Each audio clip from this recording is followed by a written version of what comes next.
The year 2157 marked humanity's bold step into interstellar exploration. The ESS Pathfinder, Earth's first vessel capable of faster-than-light travel, emerged from the darkness of space into orbit around Viridis 9, a planet that sensor readings suggested could support human life. Commander Jiwoo Park stood on the bridge, her dark eyes fixed on the view screen. The planet below was a swirl of blue oceans and vibrant green land masses. Unlike Earth's varied terrains, Viridis 9 appeared to be covered almost entirely by dense vegetation. Final atmospheric readings confirm breathable air with higher oxygen content than Earth, reported Science Officer Sun Wukwan. Temperature readings indicate a tropical climate across most of the surface. Jiwoo nodded, her decision already made. Prepare the landing team. We touch down in 2 hours. The shuttle cut through wispy clouds, descending toward a small clearing, near the edge of what appeared to be an endless jungle. Sunlight filtered through the shuttle windows, casting green-tinted shadows across the faces of the 6 crew members chosen for this historic moment. Lieutenant Taiho Kim, the team's security specialist, checked his gear one final time. Standard protocols, everyone. No samples without proper scanning first. The shuttle settled onto solid ground with a gentle thud. For a moment, the team sat in silence, each member aware of their place in history. The first humans to set foot on a world beyond their solar system. Jiwoo rose from her seat. Let's make Earth proud. The shuttle door opened with a hiss of equalizing pressure. A wave of humid air rushed in, carrying scents unlike anything they had experienced. Sweet, earthy, and slightly metallic.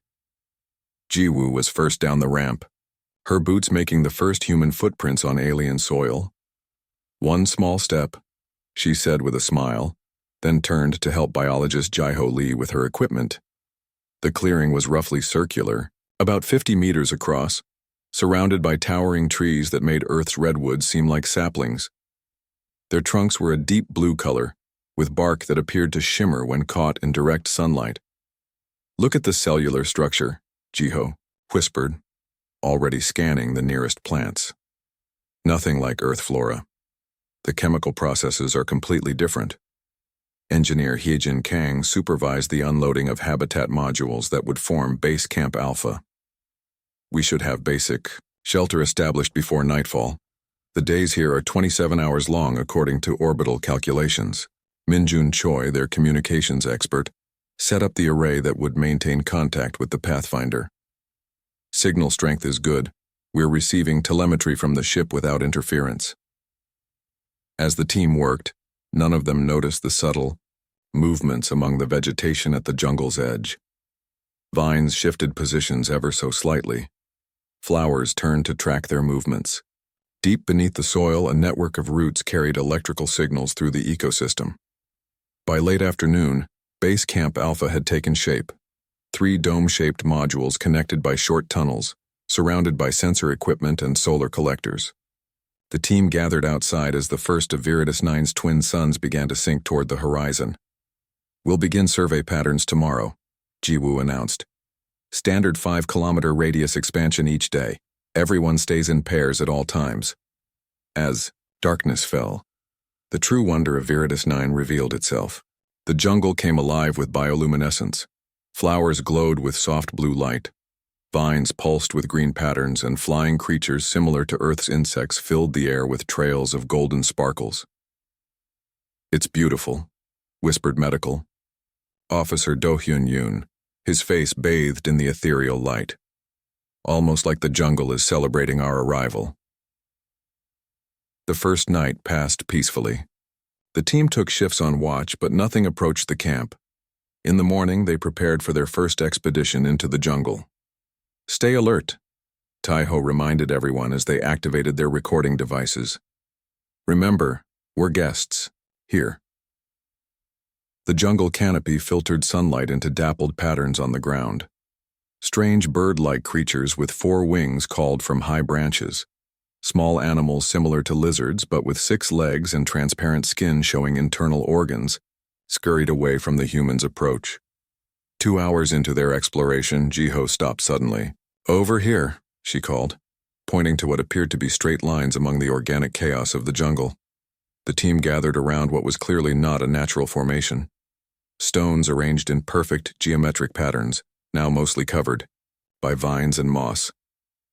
"This is artificial," Jiwoo said, her voice hushed with awe.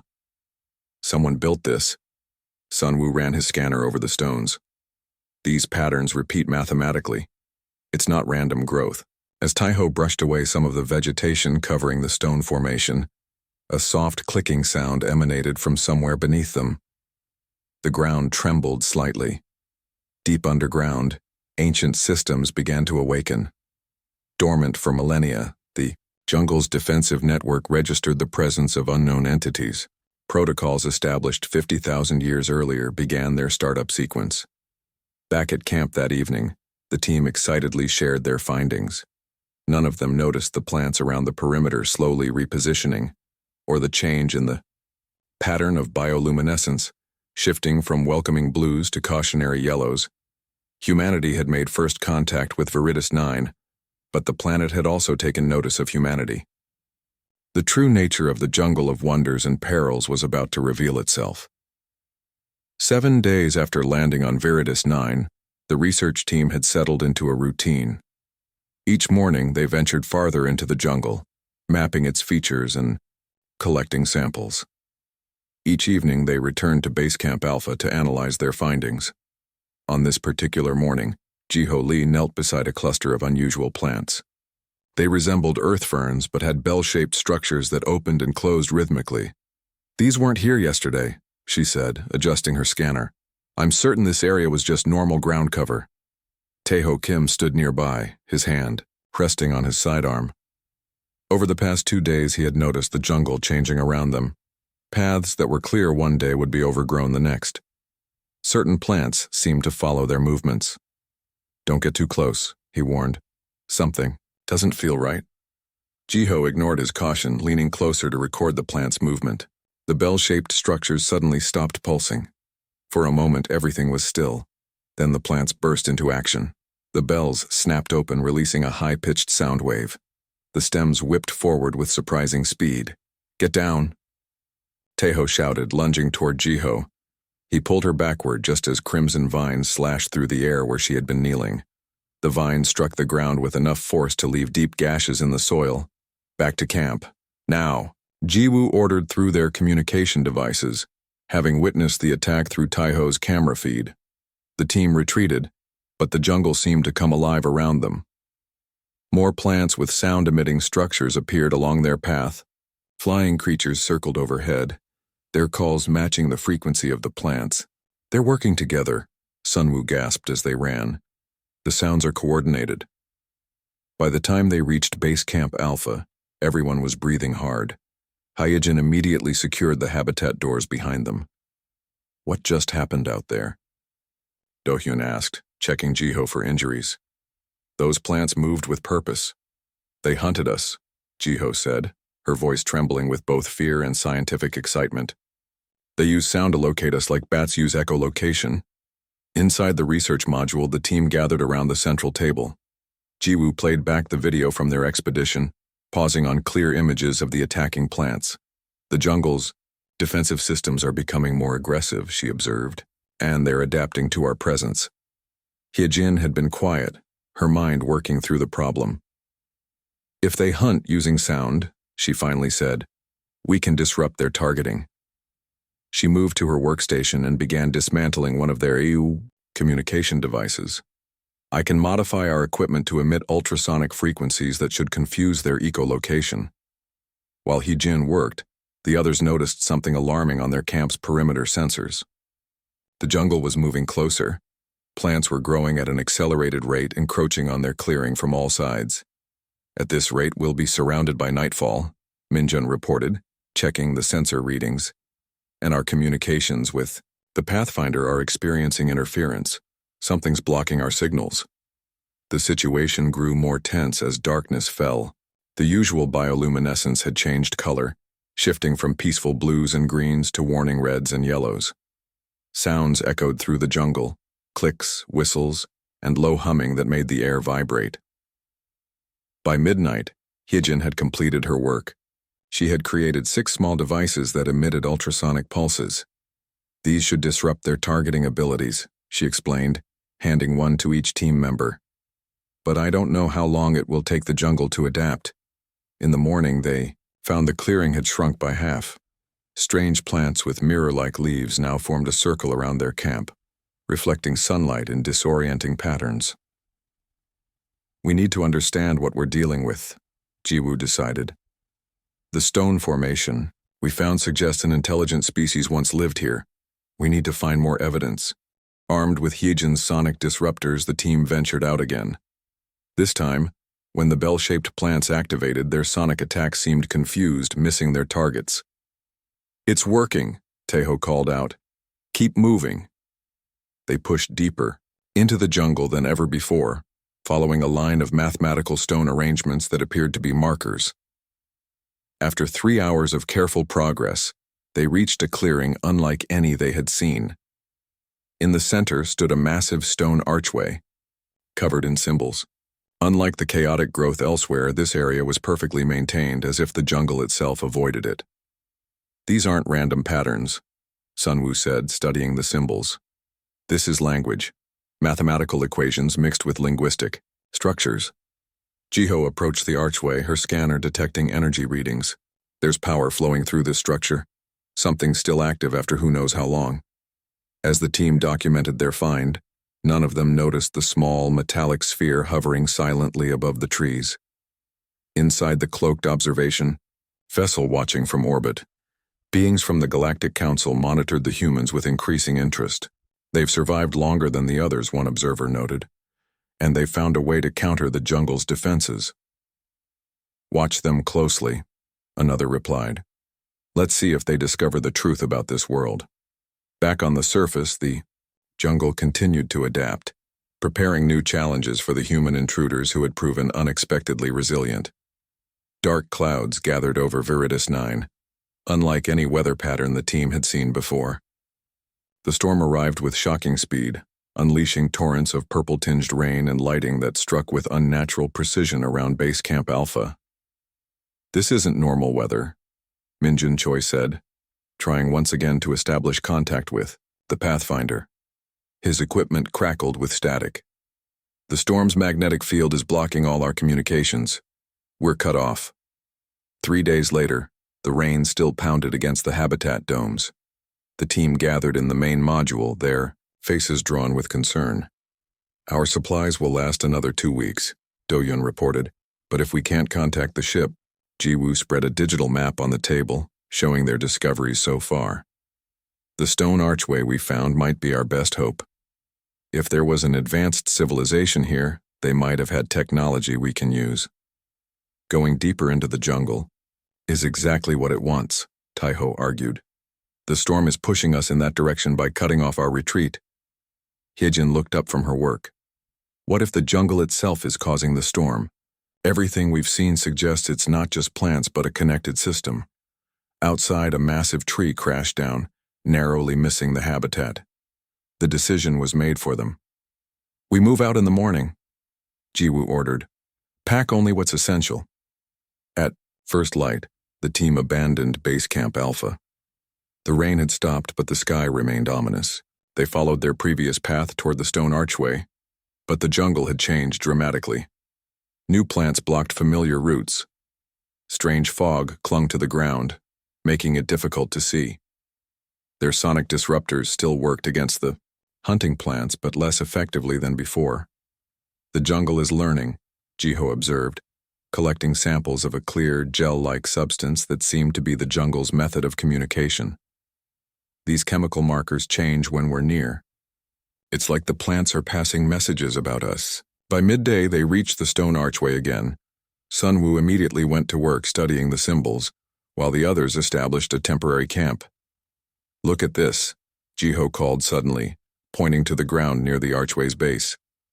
Small, thread-like roots were growing in organized patterns, forming what looked like circuit pathways. "The plants here are different. They're growing in specific designs." Hyejin joined her, examining the root structures.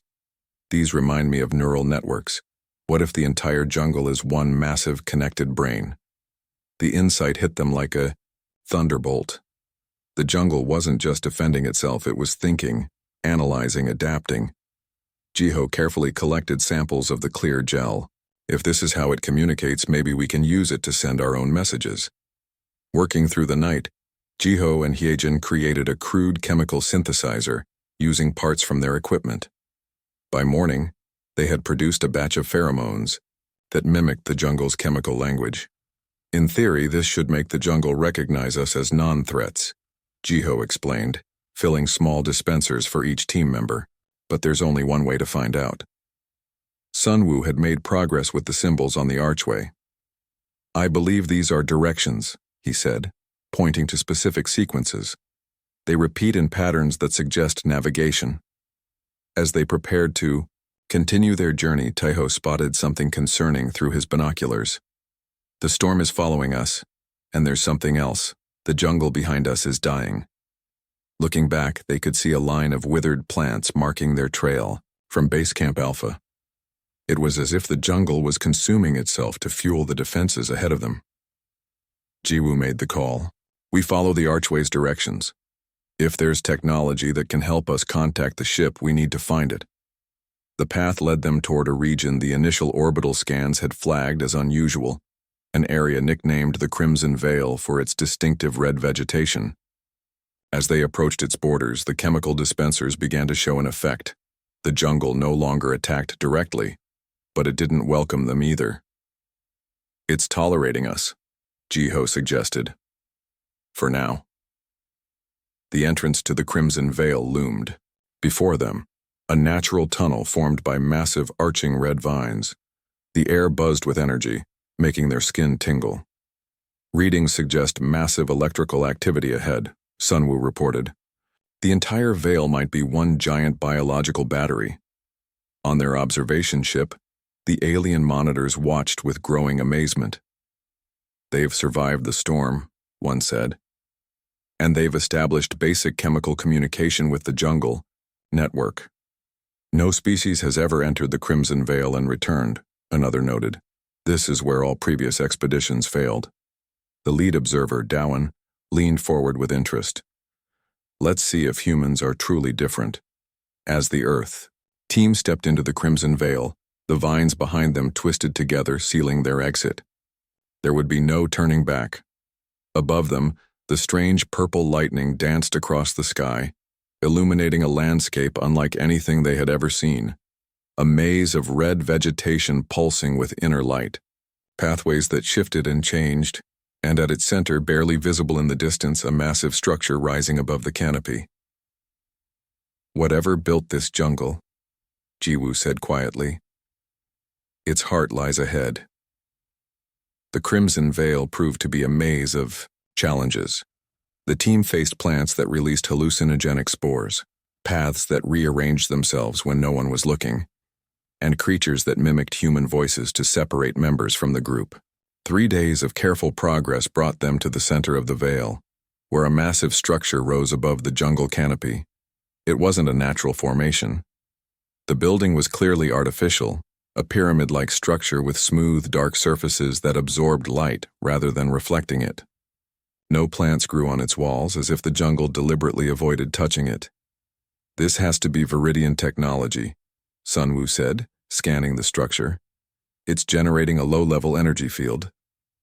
They circled the base of the pyramid, finding no obvious entrance until Jiho noticed a pattern in the wall similar to the symbols from the stone archway. These markings match the ones we documented earlier, she said, comparing images on her device. This sequence here might be important. Sunwoo studied the pattern. It's a mathematical problem. See how these symbols relate to each other? It's asking for the next number in the sequence. The team gathered around as Sunwoo worked through the complex equation. When he pressed the final symbol in the correct sequence, a seam appeared in the wall. With a soft hiss, a doorway slid open, revealing a dark corridor sloping downward. We go together, Jiwoo ordered, activating the lights on her suit. Stay close. The corridor led deep underground, the air growing cooler with each step. Strange symbols lined the walls, glowing faintly blue when the team's lights passed over them. After descending for nearly 10 minutes, they reached a massive chamber. As they entered, lights activated automatically, illuminating a sight that left them speechless. The chamber extended farther than their lights could reach.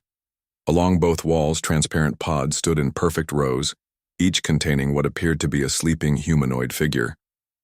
"They're alive," Do-hyun whispered, checking readings on his medical scanner.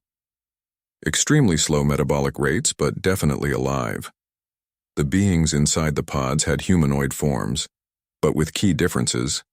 Their skin had a faint blue-green tint that seemed to shimmer with an inner light. They were tall and slender, with elongated fingers and large almond-shaped eyes. "The Viridians," Jiwoo breathed. "They didn't die out. They're in some kind of suspended animation." At the center of the chamber stood a control console. As the team approached, a holographic display activated. Three-dimensional images appeared. In the air, scenes of a thriving civilization, cities built in harmony with the jungle, and finally, massive ships descending from the sky. The images showed destruction, cities burning, people fleeing. Then came scenes of the Viridians building this facility, placing their people in stasis pods and activating some kind of planetary defense system. "They were hiding," Taiho said, "from something called..." He pointed to a symbol that appeared repeatedly in the final images. "The consuming shadow," Sunwoo translated, studying the symbol. "Some kind of hostile species that attacked their civilization." Hyejin had moved to the control console, her engineer's mind already analyzing its function. "This technology is incredible. The power source has been running for what must be thousands of years." 50,000 to be precise, came a voice from behind them. The team spun around to find one of the pods had opened. A Viridian stood before them, swaying slightly as if unused to standing.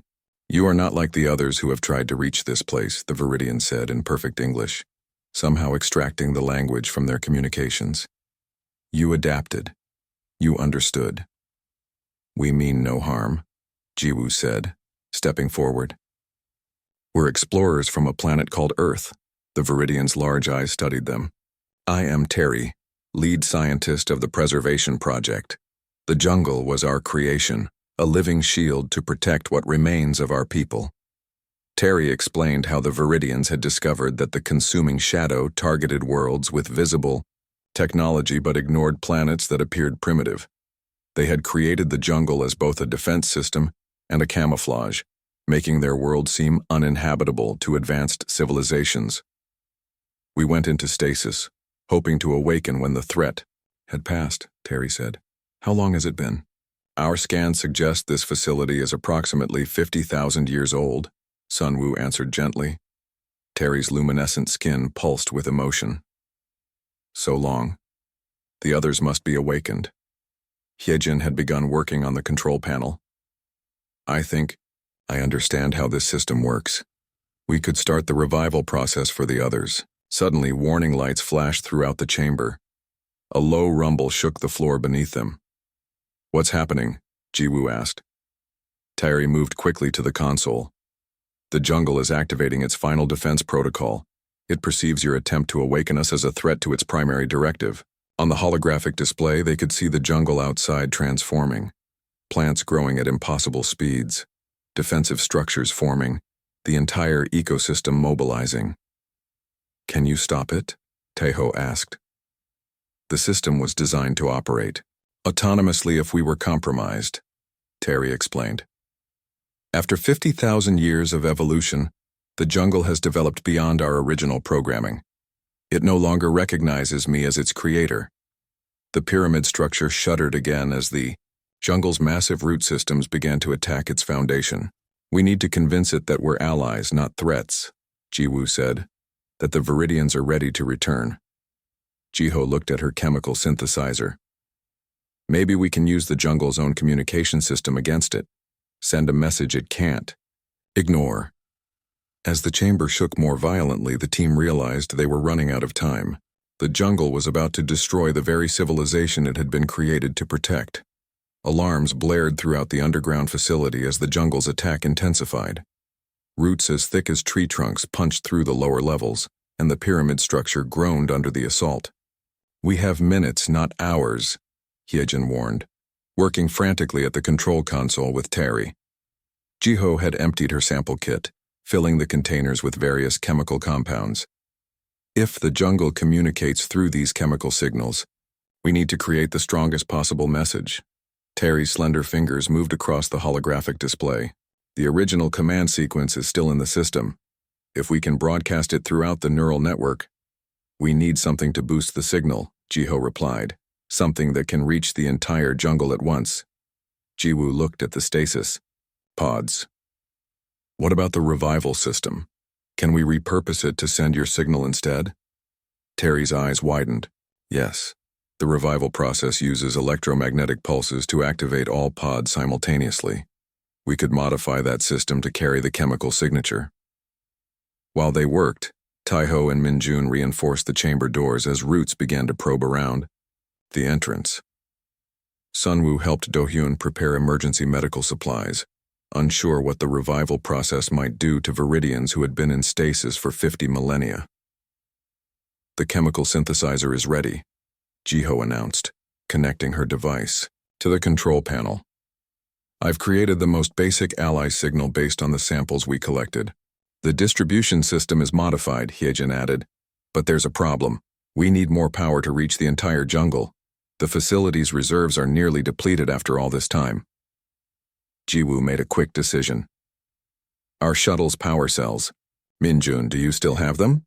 Minjun nodded, pulling the compact fusion cells from his pack. They had salvaged them from their communication equipment when abandoning Base Camp Alpha, hoping to boost their signals later. "Will these work?" he asked, handing them to Hyejin.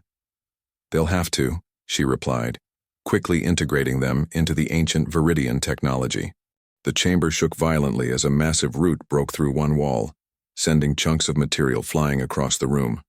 Taiho fired his weapon at it, the energy pulse causing the root to recoil temporarily. "Now or never," Jiwoo called. Tairi placed her hand on the activation panel. "If this works, we'll save my people. If it fails..." "It won't fail," Jiho said with determination. Terry activated the system. The human fusion cells glowed brightly as they discharged their energy. The stasis pods lit up in sequence and a wave of blue light spread outward from the center of the chamber, carrying Jiho's chemical message through the facility's systems and into the jungle beyond. For a moment, nothing happened. Then the attacking roots froze. The chamber stopped shaking. The alarm sounds faded. In the silence that followed, they heard a new sound, the soft hiss of stasis pods opening. One by one, the ancient Viridians began to awaken. "It worked," Terry whispered, tears streaming down her luminescent face. "You saved us." The first awakened Viridian was an elder with deeper blue skin markings. Terry bowed slightly as he approached, speaking in their musical language. His expression showed shock as she presumably told him how much time had passed. The elder turned to the humans, studying them carefully before speaking in the same perfect English Terry had used. "I am Nari, council leader of the Viridian people. Terry tells me you have done the impossible, communicating with our defense system and saving our preservation vault." "We came as explorers," Jiwoo replied. "We found allies instead." A soft chime sounded from Minjun's equipment, their first communication signal from outside since the storm began. "Commander Park," came a voice from the Pathfinder in orbit. "We're detecting massive energy readings from your location. Are you safe?" Before Jiwoo could respond, a new voice joined the conversation. "Your team is quite safe, Captain," the voice said smoothly. "In fact, they've accomplished something remarkable."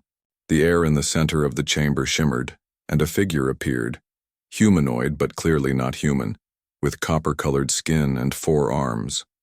The being bowed slightly. "I am Dowan, lead observer for the Galactic Council," the being said.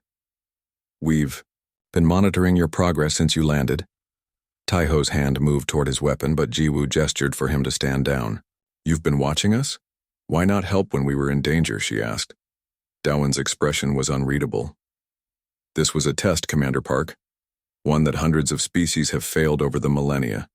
The Viridian defense system was designed to resist external tampering, but you found another way: cooperation and communication.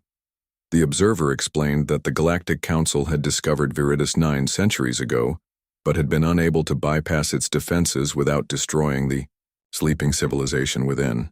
They had allowed various spacefaring races to attempt what the humans had just accomplished, hoping someone would succeed where their direct intervention had failed.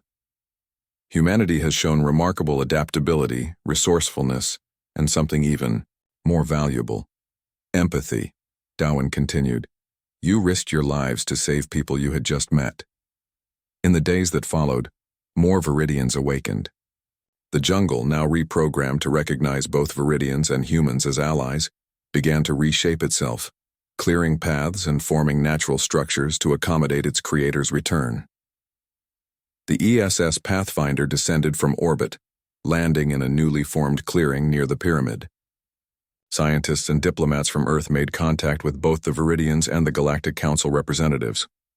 As preparations began for the journey back to Earth, Jiwoo stood with Terry and Nari on a platform overlooking the jungle, watching.